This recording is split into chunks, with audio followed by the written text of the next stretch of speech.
Apa yang saya bagikan minggu lalu mengenai iman kepada iman tambahkan moral excellent atau kebajikan, itu adalah dalam rangka kita pakai jubah. Saya singgung waktu itu bahwa reputasi kita di alam roh itu dikenal oleh iblis. Jadi jubah apa yang kita pakai itu kita nggak bisa sembunyikan. Di hadapan alam roh, jubah apa yang kita pakai nggak bisa. Allah ingin kita semua memakai jubah yang sama, yaitu Kristus.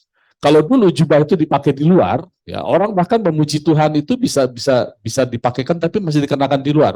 Ingat pada waktu Daud memindahkan tabut perjanjian, pertama kali mereka memindahkan ada kematian di situ, ya Ahyu dan Uza di samping kiri kanan dari tabut perjanjian, Uza kena sambar Tuhan.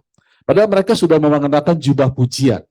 Ya, jadi kalau yang masih dipakai di luar itu kurang powerful. Bahkan Yusuf pun memakai jubah itu menjadi dibenci oleh saudara-saudaranya.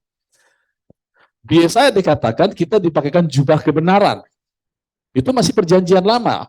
Waktu setiap orang yang percaya kepada Tuhan Allah, dia akan dibenarkan, diberikan jubah. Nah, sekarang saya ingin mengajak kita semua, termasuk diri saya, untuk sangat menghargai jubah yang Tuhan pakai, yaitu Kristus. Tapi spiritualnya itu masih roh kita. Sekarang itu harus dikeluarkan. Nah, apa yang saya bagikan minggu lalu mengenai iman, tambahkan kebajikan, pengetahuan, itu adalah dalam rangka kita memakai jubah atau spiritual clothing. Mungkin ada yang pernah berpikir begini, Pak, kok ribet amat ya pakai ditambahkan kebajikan, pengetahuan. Itu sebetulnya bukan untuk Tuhan kok, kepentingannya untuk kita supaya pakai jubah itu. Ya, kepentingannya untuk kita. Lalu ada orang bilang, Pak, ada orang nggak, kalau ada orang misalnya sakit di rumah sakit stadium 4, apa masih sempat lakukan itu? Itu hal yang berbeda, ya, bicara hal yang berbeda. Mukjizat itu hal yang berbeda. Mukjizat adalah sesuatu perbuatan Tuhan yang diinjek atau Tuhan lakukan itu dalam rangka membypass semuanya, supaya manusia itu lepas dari krisis, karena krisis itu nggak waktunya, itu dalam waktu yang singkat terjadi. Jadi kalau ada orang kena penyakit atau kena masalah finansial atau kena masalah apapun yang butuh waktu cepat, Tuhan akan lakukan mukjizat. Tapi yang kita bicarakan itu beda lagi kemarin minggu lalu ya. Nah, mukjizat dilakukan dalam rangka melepaskan manusia dari krisis. Kalau kita hidup dari mukjizat ke mukjizat, maka kita hidup dari krisis ke krisis. Mau nggak? Aku nggak mau kan. Kita nggak mau hidup dari krisis kepada krisis. Tuhan ingin kita juga hidup normal kok. Ya, kita bisa berjalan dengan jubah spiritual. Iblis juga takut mendekati kita, mikir 2 kali dia untuk mengganggu kita. Tapi sekalipun kita menghadapi masalah yang krisis, Daud katakan, sekalipun aku ada dalam lembah kekelaman karena kesalahanku, ya Tuhan akan lepaskan juga. Ya, jadi jangan confuse, jangan bingung antara mukjizat yang instan. Oh, ini sepertinya nggak instan. Itu 2 hal yang berbeda. Ya, kita hidup di dalam Kristus, di dalam mukjizat, dan terlebih lagi Tuhan ingin kita hidup di dalam spirit mengenakan Kristus. Ya. Jadi kalau kita tidak terbiasa diajar untuk mengenakan jubah Kristus, pada saat nanti kita mengalami hal-hal yang tidak enak, terus mengharapkan mukjizat, ya kalau ada orang yang aware mengenakan jubah Kristus, kalau enggak bisa. Kita akan hilang kesempatan, hilang mukjizat. Ya. Ada di banyak kumpulan anak-anak Tuhan, hal-hal seperti ini tidak ditekankan. Pokoknya kalau ada yang sakit, ya siap-siap aja dengan kemungkinan terburuk. Apapun yang terjadi, Tuhan baik. Akhirnya dapatnya yang terburuk terus. Lalu setelah dapat yang terburuk, dikatakan kita berusaha, tapi Tuhan panggil dia. Gitu ya, teman. Kita sudah berusaha, tapi Tuhan panggil. Padahal anaknya masih SMA, masih butuh perhatian papanya. Ya nggak apa-apa, dia pulang ke surga kok, nggak kemana-mana. Tapi yang jahat adalah mengatakan Tuhan panggil dia, seolah Tuhan itu satu figur yang nggak tahu timing. Nggak ngerti perasaan orang. Orang anak-anak keluarga lagi butuh, tiba-tiba kepala keluarga dipanggil. Itu kan Tuhan figur yang kita pojokkan sering kan. Kita taruh di pojok ini loh, figur yang kita nggak bisa pasti, yang unpredictable gitu kan. Tidak bisa diduga, kadang baik, kadang jahat. Namanya juga Allah gitu kan. Untuk Tuhan nggak marah ya. Padahal Tuhan sudah mengatakan dia itu adalah figur yang paling predictable di seluruh alam jagat raya, dia predictable. Bahkan bagi yang mengalami masalah pun, yang pulang ke surga, nggak ada masalah, cuma pindah alam. Ya. Tapi yang ditinggalkan masalahnya lain. Ya, itu sebabnya Gereja itu harusnya menjadi satu tempat yang paling exciting di muka bumi ini. Karena di dalam gereja lah, Efesus katakan, akan dibukakan berbagai-bagai pengetahuan supaya setiap anak-anak Tuhan itu bisa connect dengan alam surgawi dan mengalami janji-janji sehingga mengambil bagian di dalam kodrat ilahi. Jadi harusnya gereja seperti itu. Dan berita di dalam gereja itu seharusnya adalah berita Injil sedemikian rupa sehingga berita itu tidak hanya sampai di kepala tetapi juga menjadi pengalaman pribadi. Harus itu di dalam setiap gereja itu harus seperti itu. Jadi tidak sekedar dapat program dari sinode, khotbahkan ini, terus gimana jemaat? Ya udah happy lah, pokoknya ada pujian, ada firman, cukup. Enggak begitu, saudara ya. Khotbah itu harus menjadi pengalaman. Itu yang disebut dengan kesempurnaan atau perfection. Teleios di dalam bahasa Girika. Jadi kalau tidak sampai kepada pengalaman, kita rugi sendiri. Tuhan nggak rugi. Semua yang Tuhan lakukan adalah it's all about you and me.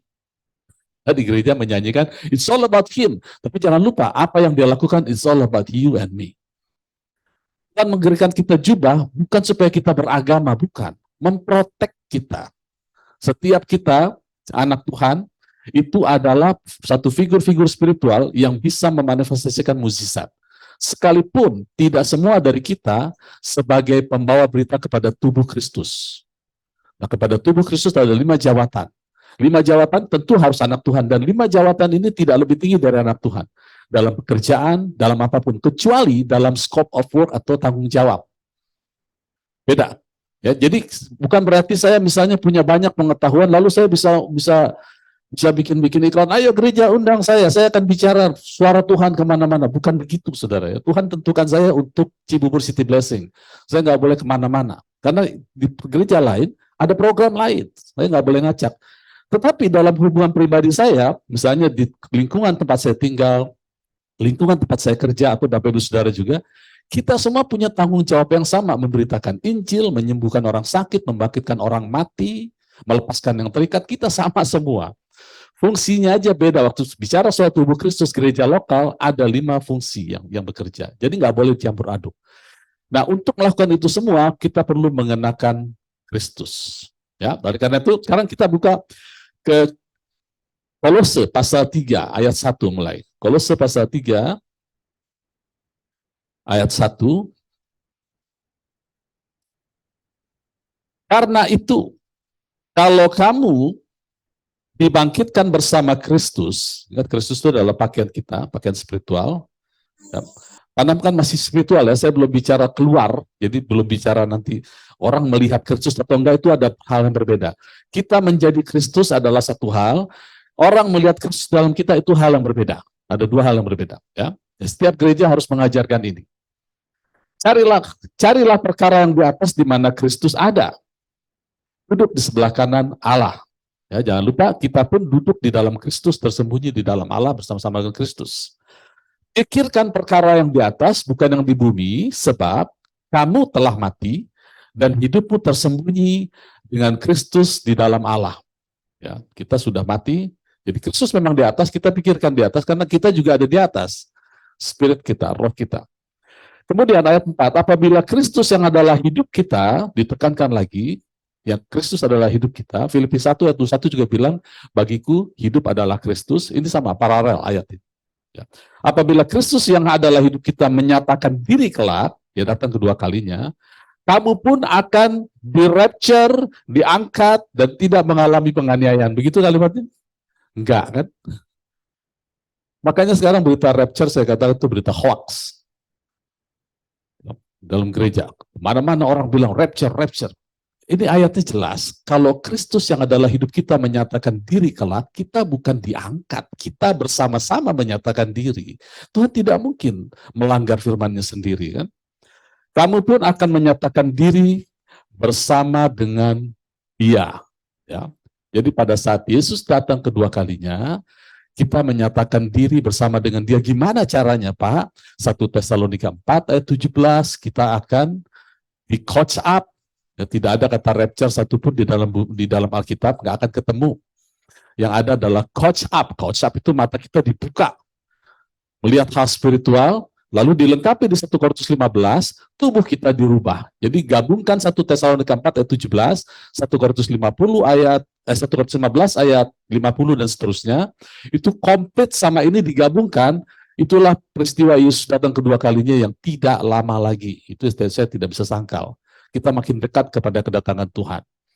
Jadi dirubah, di coach up, bukan di rapture ya. Kata coach up itu dipakai pada waktu Paulus naik diangkat ke langit ketiga, tubuhnya di bumi, tapi spiritnya bisa melihat hal-hal surgawi. Kemudian kata coach up juga dipakai pada waktu Yesus lahir. Kitab Wahyu katakan ada anak yang lahir di bumi oleh seorang perawan, lalu anak itu dibawa ke tahta dan menjadi raja. Satu-satunya orang yang sejak lahir jadi raja itu hanya Kristus. Hanya Kristus, tidak ada yang lain. Di Inggris pun, kalau orang mau menjadi raja harus jadi princess dulu, putra mahkota. Nggak bisa langsung jadi raja. Satu-satunya orang yang lahir jadi raja cuma Kristus. Jadi kitab Wahyu bilang coach up itu adalah cerita soal Kristus diangkat dari kecil. Makanya orang Majus bilang, kami mau ketemu raja orang Yahudi. Nggak ada, dibilang kami mau ketemu putra mahkota orang Yahudi. Itu nggak ada seperti itu ya. Jadi kita bangga punya abang sulung kita namanya Yesus Kristus. Itu dari kecil sudah raja. Itu coach up ya, bukan rapture. Nanti kalau ada yang bilang, Pak ada kok rapture. Saya kasih tahu, satu-satunya penterjemah Alkitab yang menulis coach up menjadi rapture, itu namanya Matthew Henry, commentary, Bible commentary, ditulis abad, saya juga belum lahir tuh, tahun abad 1700, abad 17. Saya punya bukunya di rumah, saya baca, saya cari, benarkah Matthew Henry pernah mengatakan itu? Benar, saudara. Ternyata benar, dia memakai kata coach up, dirubah menjadi rapture. Jadi ada orang-orang yang pakai kata-kata ini dibilang terus tahun abad ke-17 sudah ditulis, berarti itu benar dari Tuhan. Saya kasih tahu Tesalonika ditulis abad pertama, lebih tua lagi. 17 abad lebih tua dari Matthew Henry. Matthew Henry masih jadi beras, belum lahir dia. Matthew Henry belum lahir sudah ditulis ini. Coach up, bukan rapture. Dia datang abad ke-17, dia tulis rapture, ngikut semua orang. Saya kehilangan satu rekaman khotbah yang saya dengar karena saya belajar banyak hal. Ada satu orang mengatakan asal muasalnya cerita rapture itu dari mimpi ternyata. Ada orang, ibu-ibu, mimpi di Inggris, lalu dibawa ke Amerika, lalu di Amerika ditulis oleh hamba Tuhan yang namanya John Stott, kalau tidak salah. Itu akhirnya itu menjadi trademark, kemana-mana dipakai, akhirnya berkembang menjadi berita hoax. Tapi sekarang sudah mulai menurun. Sudah berkurang orang-orang yang memberitakan tentang rapture. Oh, kenapa jadi rapture? Lanjut, pakaian-pakaian rohani. Ya, ayat 4 tadi terakhir, apabila Kristus yang adalah hidup kita menyatakan diri kelak, kamu pun akan menyatakan diri bersama-sama dia dalam kemuliaan. Ya, ingat, Kristus adalah kasih karunia selalu berdampingan dengan kemuliaan. Itu tidak bisa dipisahkan. Kemuliaan adalah natural Allah. Jadi hidup dalam kasih karunia itu bukan berada di bawah gereja kasih karunia, bukan. Oh, saya udah dengar pendeta kasih karunia. Pertanyaannya, kemuliaan Allah nyatakah di dalam? Nah, itu berhubungan erat dengan pakaian spiritual kita. Karena waktu Musa bilang, Tuhan tunjukkan kemuliaanmu. Tuhan bilang, aku akan tunjukkan kemuliaanku dan kasih karunia belas kasihan. Kemudian berapa tahun kemudian terjadi insiden, bangsa Israel ribut sama Tuhan. Tuhan bilang, aku akan hancurkan bangsa ini. Musa, kau akan menjadikan bangsa lebih besar tanpa mereka. Lalu Musa bilang, Tuhan tunjukkan belas kasihanmu. Ya, tadi dia minta kemuliaan, sekarang belas kasihan. Oke, aku akan tunjukkan belas kasihanku, dan sesungguhnya kemuliaanku akan kuberikan juga. Jadi selalu berdampingan. Kalau kita baca Roma 5, disatakan hidup dalam kasih karunia dan bermegah dalam kemuliaan. Selalu berdampingan, nggak pernah dipisah itu. Jadi hidup bersama Allah, itu selalu mengeluarkan natural Allah. Pakaian spiritual kita juga Allah. Selalu itu nggak bisa dipisahkan. Jadi kalau ada orang ribut bangga-bangga soal grace, saya ada di bawah grace picture, lihat aja hidupnya. Natural Allah keluar nggak? Kalau nggak keluar, ya kurang komplit, sayang gitu ya. Lanjut lagi. Ayat 5. Karena itu matikan dalam dirimu segala sesuatu yang duniawi, yaitu percabulan, kenajisan, hawa nafsu, nafsu jahat, juga keserakahan, dan semua itu sama dengan penyembahan berhala. Ya, dari dulu Tuhan benci penyembahan berhala, sekarang manifestasinya lain, yaitu duniawi.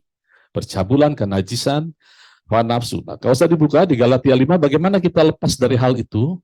Berilah diri kita hidup oleh roh.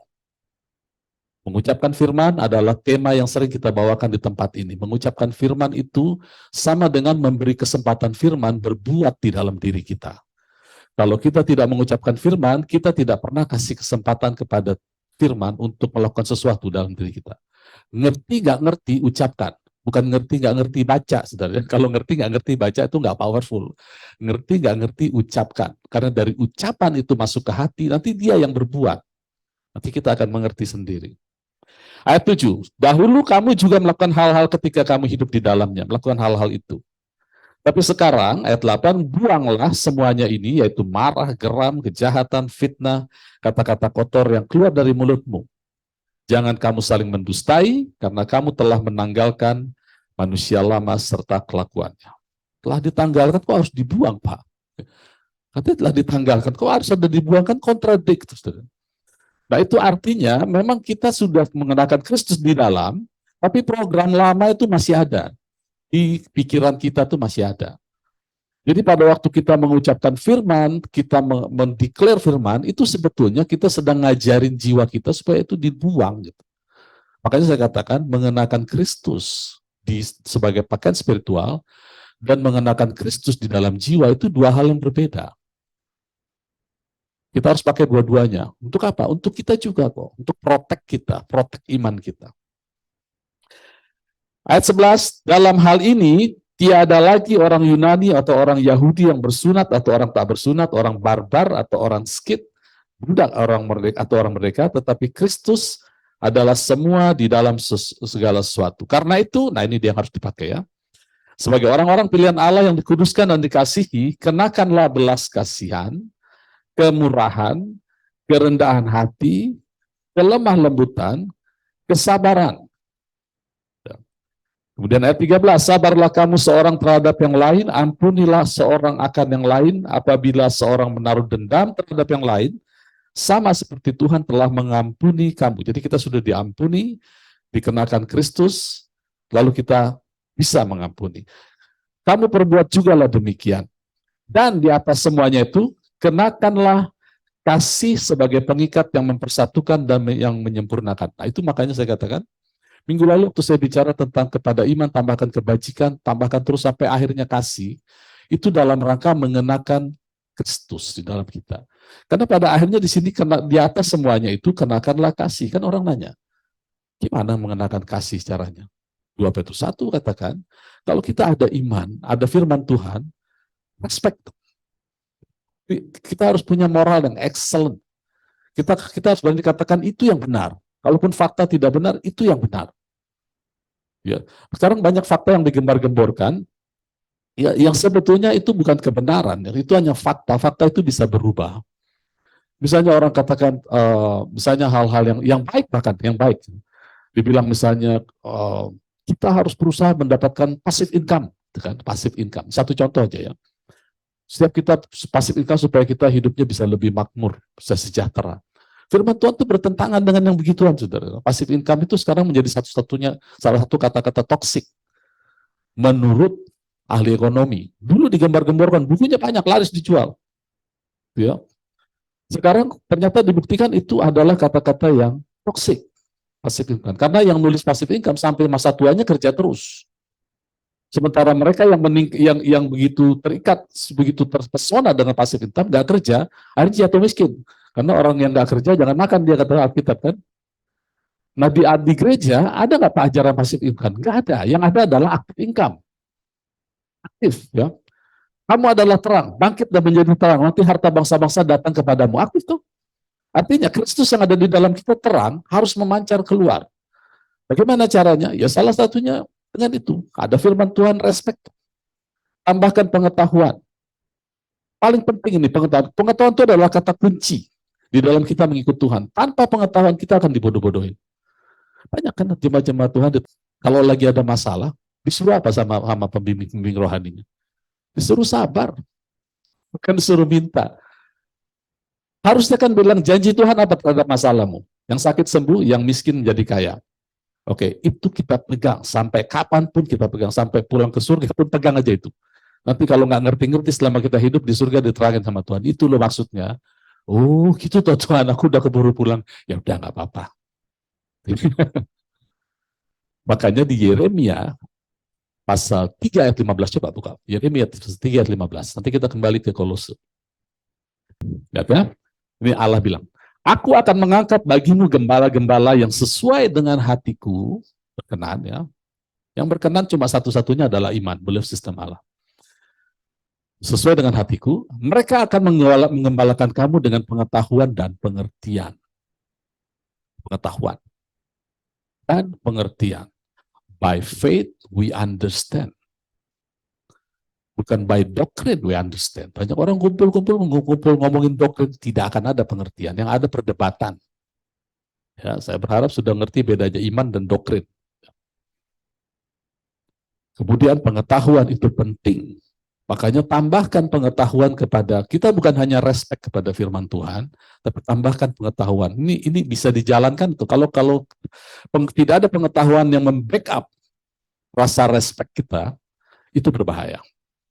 Orang sakit dibilang ya, harus siap pada kemungkinan terjelek. Kenapa nggak kemungkinan terbaik yang siap kita siapkan? Gratis kok, nggak bayar juga. Ya, tapi penyakitku ini udah turunan loh Pak. Ini udah level udah stadium 4. Ini kenapa nggak ambil yang berpikir yang terbaik? Uang di dompetku juga udah kurang nih Pak. Udah saldonya udah nggak ada ini. Jadi saya harus siap pada kemungkinan terjelek. Loh, kenapa nggak yang terbaik aja, orang nggak bayar kok?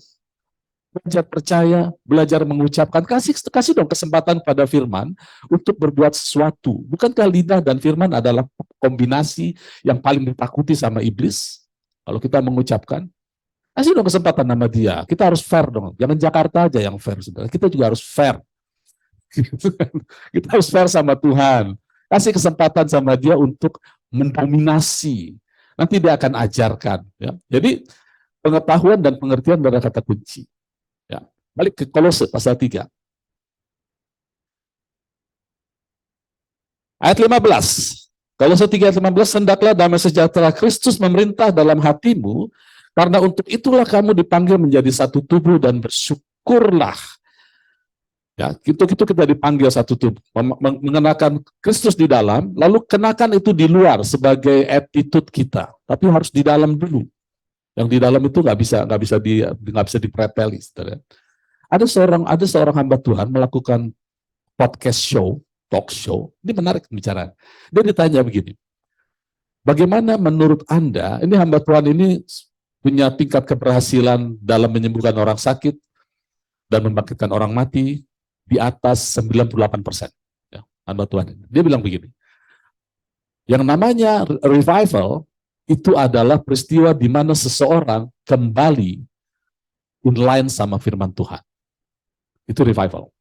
Nah, definisi revival secara umum apa? Kegerakan kan, rame-rame. Padahal dia bilang tidak. Charles Finney, dia mengutip nama seseorang namanya Charles Finney, mengatakan revival itu adalah ketika seorang berbalik kepada jalan Tuhan, dan disitulah mulai revive. Dia mulai revive.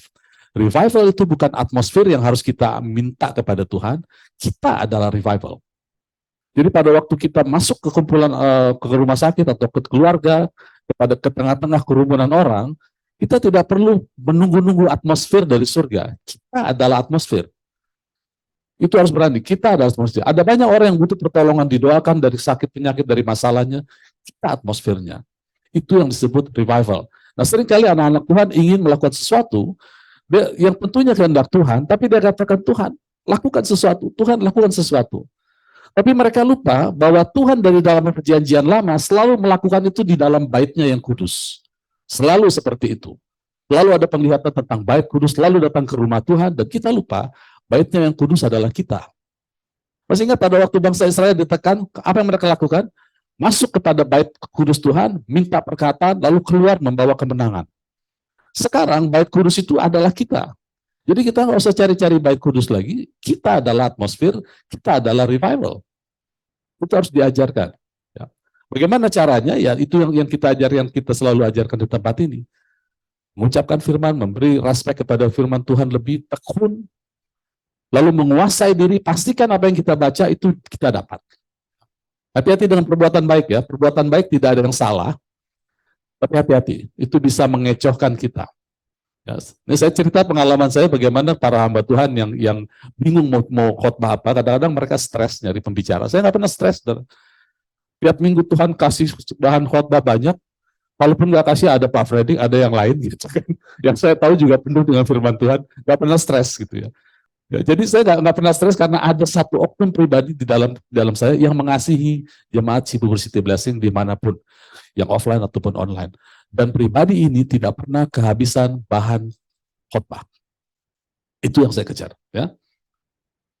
Jadi pindah kita ke ayat yang ke ayat 16. Kolose 3 ayat 16. Hendaklah perkataan Kristus diam dan dengan segala kekayaannya. Kan? Perkataan Kristus, kekayaannya, perkataan kekayaan Kristus apa sih? Kemampuan dia untuk melaksanakan, makanya saya katakan kita fair dong sama Tuhan, kasih kesempatan dia untuk melakukan diam dalam kita dengan segala kekayaannya, termasuk di situ kesabarannya, ketekunannya, kepastiannya, kasih kesempatan sama dia. Ya, ternyata enak kok. Dan saya juga melakukan.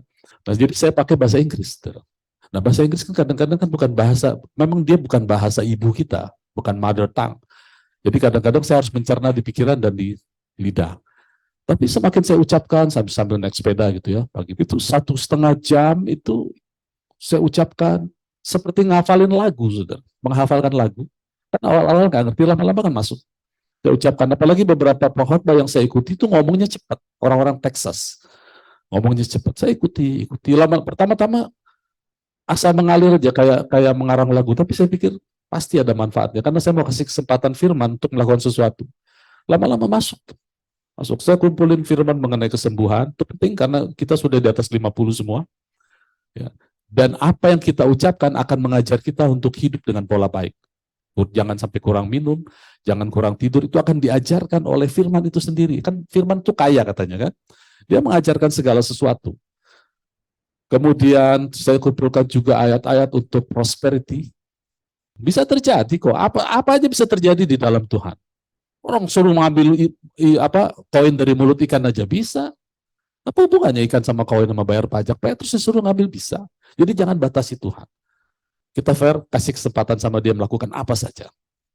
Kalau sudah kita lakukan yang aneh-aneh, jangan diajarin sama orang lain, saudara ya. Ajari prinsipnya, jangan caranya. Nanti dibilang sesat, kita hati lagi, gitu kan. Kayak jaga-jaga. Lanjut. Ayat 16, hendaklah perkataan Kristus diam dengan segala kekayaan di antara kamu, sehingga kamu dengan segala hikmat mengajar, menegur seseorang akan yang lain sambil menyanyikan mazmur dan pujian, nyanyian rohani, kamu mengucap syukur kepada Allah dalam hatimu. Nah, ini adalah counseling di dalam gereja. Ini original counseling. Kalau kita cari pelayanan counseling dalam gereja, saudara nggak akan ketemu. Gali aja, cari aja semua, pakai Android, mau pakai, nggak akan ketemu counseling ministry. Apakah itu salah? Enggak juga, baik ya. Karena itu saya katakan, ada hal-hal yang nggak ditulis dalam Alkitab, tapi karena manusia sulit diajar, Tuhan akhirnya pakai cara-cara lain. Tapi kalau mau kembali ke Bible, inilah counseling di dalam gereja.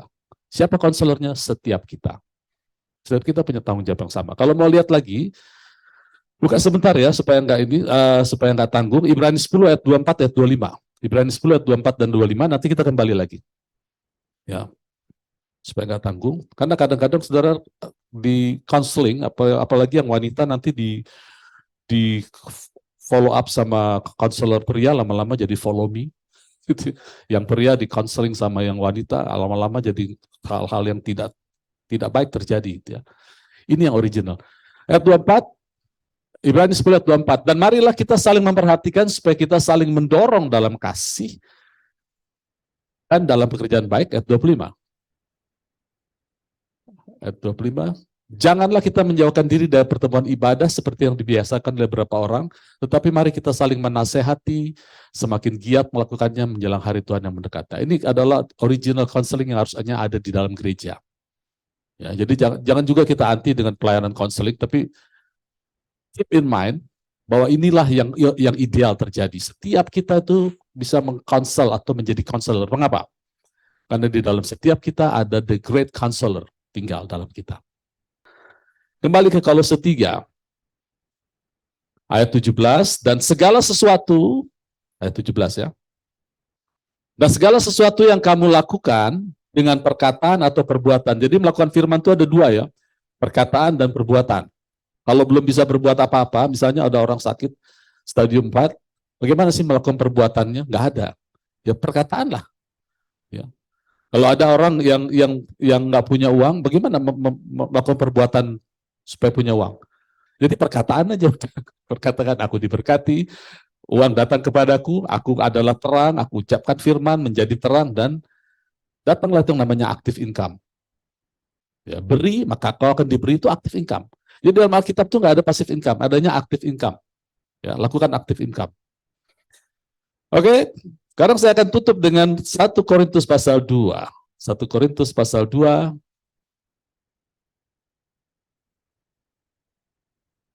1 Korintus pasal 2 ayat 6 mulai.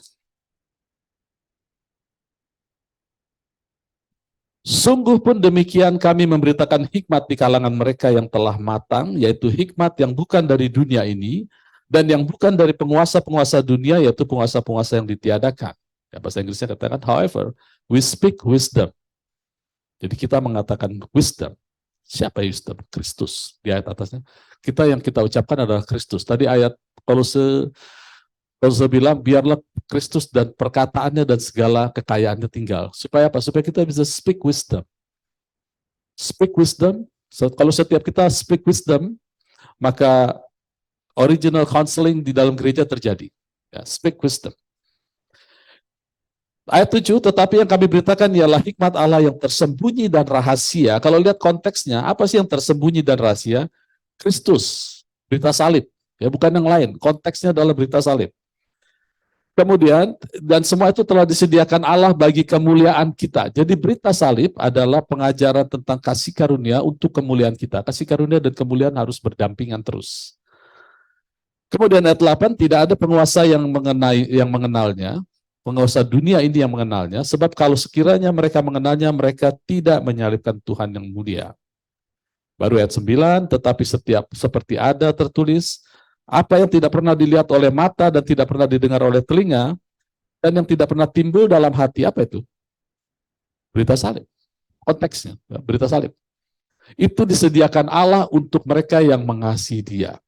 Roma 8:28 katakan untuk kebaikan kita. Segala sesuatu bekerja. Jadi bukan hanya pasif income, itu kan uang bekerja untuk kita. Kalau kita mengerti berita salib, tambahkan pengetahuan, kebajikan, maka kita yang mengasihi Dia ini sudah disediakan Tuhan segala sesuatu dalam hidup. Yang salah pun bisa jadi berkat buat kita. Kita salah ambil keputusan nih. Jangan kira langsung kita bablas ke bawah, nggak pernah begitu saudara. Itu Tuhan akan angkat menjadi kebaikan kita. Yusuf itu sejak dia dapat mimpi, dia bicara kepada abangnya, kepada papanya, itu bertahun-tahun sejak dia dapat mimpi, dia jatuh terjerembab terus. Dan dia nggak pernah revenge, nggak pernah balas dendam. Tuhan yang angkat. Kesalahan dia pun bisa menjadi kebaikan. Masuk penjara, bisa diangkat lagi. Ya. Kemudian, ayat 11. Ayat 10. Karena kepada kita Allah telah menyatakannya oleh roh. Apa yang dinyatakan? Berita salib. Semua karya penebusan. Sebab roh menyelidiki segala sesuatu, bahkan hal-hal yang tersembunyi dalam diri Allah. Siapa gerangan di antara manusia yang tahu apa yang di dalam diri manusia selain roh manusia itu sendiri? Yang ada di dalam dia, demikian pula tidak ada orang yang tahu apa yang terdapat di dalam diri Allah selain roh Allah. Kita tidak menerima roh dunia, tetapi roh yang berasal dari Allah, supaya kita tahu apa yang dikaruniakan Allah kepada kita. Oke, sampai di situ dulu. Ya, mudah-mudahan nggak tambah lagi. Gini, Alkitab bilang begini, siapa yang tahu apa yang ada di dalam diri kita selain roh kita? Ya, hanya roh kita yang tahu. Kemudian dikatakan, siapa yang tahu kedalaman diri Allah selain roh Allah? Hanya roh Allah yang tahu. Lalu dikatakan kita menerima roh Allah. Konteksnya apa sih? 1 Korintus 1 dan 1 Korintus 2 itu bicara tentang berita salib. Satu hal yang ajaib, yang dahsyat. Kesembuhan, kelimpahan, umur panjang, kebebasan dari keterikan pikiran, itu ada di dalam Kristus. Itu hanya roh Allah yang tahu. Lalu kita suka ketemu anak-anak Tuhan gini. Saya juga ngalami ya. Kita suka bilang begini, saya ikut Tuhan. Saya udah melepaskan segalanya, hobi saya gali firman Tuhan. Tapi kok nggak terjadi? Sementara orang itu nggak kenal Tuhan, nggak tahu Tuhan, hidupnya enak, itu kemana-mana sepertinya mulus saja, hidupnya enak. Padahal kita anak Tuhan, kok bisa ngomong seperti itu? Artinya apa? Ada hal-hal yang di dalam diri Tuhan yang kita belum tahu sampai kita tega ngomong seperti itu. Ya. Misalnya saya bilang begini, Tuhan saya ini tiap minggu khotbah di sini, banyak kesaksian, kemudian banyak memberkati banyak orang, kok belum dapat jemaat yang ribuan gitu ya. Sementara yang sono khotbahnya jang gitu ya. Ngancem-ngancem, jemaat udah mau mati disuruh mati malah gitu kan. Disuruh siap segala macam. Itu kalau saya bicara seperti itu, artinya saya nggak tahu apa yang ada di dalam diri Allah, masih kurang respect saya. Moral excellence saya kepada Tuhan itu kurang, pengetahuan saya masih kurang, masih tega ngomong seperti itu. Harusnya kita nggak boleh ngomong seperti itu, saudara. Karena konteks di sini bicara adalah siapa yang tahu isinya roh Allah kecuali roh Allah sendiri. Siapa yang tahu isinya manusia selain manusia sendiri. Oleh sebab itu Allah taruh rohnya supaya kita tahu isinya Allah itu apa gitu kan.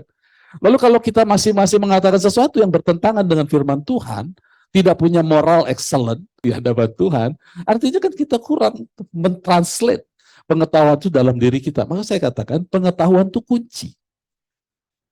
Ada orang bilang, iman itu jangan cuma di pengetahuan, lakukanlah. Itu orang bebal, kata Yakobus kan gitu. Saya nggak usah diulang khotbahnya. Karena ada orang bilang, tapi Yakobus, kau punya iman, aku punya perbuatan. Tunjukkan imanmu dari perbuatanmu, aku akan tunjukkan imanku dari perbuatan. Lalu Yakobus bilang, kalau soal perbuatan, iblis juga percaya Allah ada, tetapi dia gemetar, dia takut. Kata takut di situ adalah benci. Bahasa Gerikanya kata takut di situ bukan respect. Benci sama Allah. Tapi dia tahu ada Allah. Dia punya perbuatan benci. Jadi nggak nyambung. Kalau soal perbuatan mau di-connect-connect itu namanya mencocok-cocokkan. Orang bilang cocokologi. Itu nggak nyambung katanya. Yang namanya iman itu baru dikatakan ayat selanjutnya, hai orang bebal, maukah kau mengakui bahwa iman tanpa perbuatan adalah mati? Iman itu ya perbuatan. Ya, Pak, katanya itu kata benda. Ya betul itu kata benda, tetapi setelah diletakkan kepada kita itu menjadi perbuatan. Karena percaya itu aktif. Percaya aktif, kata kerja. Iman juga percaya, percayanya Allah, itu kata benda. Ketika iman ditaruh ke dalam percaya, itu jadi aktif. Waktu dibilang Kristus adalah pemurah, Kristus adalah penyayang, Kristus adalah pembuat mukjizat, ketika diletakkan kepada kita, kita menjadi pemurah, penyayang, pembuat mukjizat, itu kan aktif. Ya. Di dalam Kristus tinggal segala kekayaan. Waktu ditaruh ke dalam kita, kita menjadi aktif, kita menjadi memberi, kita menjadi mengeluarkan firman, menjadi terang sehingga harta bangsa-bangsa datang kepada kita. Itu menjadi aktif. Belief sistem Allah ditaruh dalam manusia yang tadinya kata benda menjadi aktif. Tidak pernah menjadi kata benda terus. Ya, jadi kita tidak pernah menganulir atau tidak pernah menganulir pengajaran yang lama bahwa iman semua sudah selesai, tetelestai. Kita berperang dari kemenangan. Kita adalah orang yang bukan orang sakit, kita adalah orang sehat yang coba disakitkan oleh iblis. Melawan, tarik kesembuhan, jadikan semua pengalaman.